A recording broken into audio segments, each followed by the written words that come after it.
وأطعموا البائس الفقير যাতে তারা তাদের কল্যাণের স্থান পর্যন্ত পৌঁছে এবং নির্দিষ্ট দিনগুলোতে আল্লাহর নাম স্মরণ করে তার দেওয়া চতুষ্পদযুক্ত জবেহ করার সময়। অতঃপর তোমরা তা থেকে আহার করো এবং দুস্থ অভাবগ্রস্তকে আহার করাও।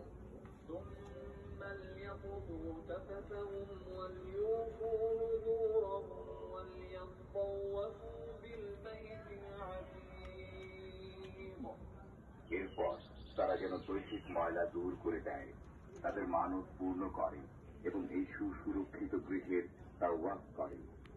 ذلك ومن يعظم حرمات الله فهو خير له عند ربه وأحلت لكم الأنعام إلا ما يتلى عليكم فاجتنبوا الرجس من الأوثان واجتنبوا قول الزور এটা শ্রবণযোগ্য, আর কেউ আল্লাহর সম্মানযোগ্য বিধানাবলীর প্রতি সম্মান প্রদর্শন করলে পালনকর্তার নিকট তা তার জন্য উত্তম।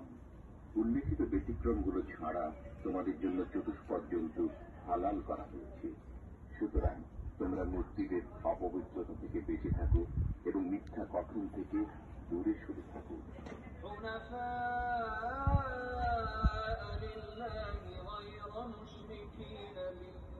ومن يشرك بالله فكأنما خر من السماء فتخطفه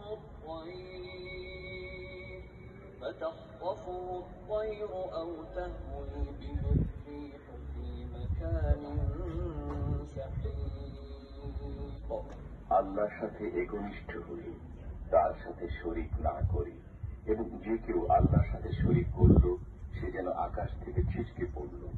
অতঃপর মৃতভোজী পাখি তাকে ছোঁ মেরে নিয়ে গেল, অথবা বাতাস তাকে উড়িয়ে নিয়ে কোন দূরবর্তী স্থানে নিক্ষেপ করল। ذلك ومن يعظم شعائر الله فإنها من تقوى القلوب এটা শ্রবণযোগ্য, কেউ আল্লাহর নামযুক্ত বস্তুসমূহের প্রতি সম্মান প্রদর্শন করলে তা তো তার হৃদয়ের আল্লাহ ভীতি প্রসূত।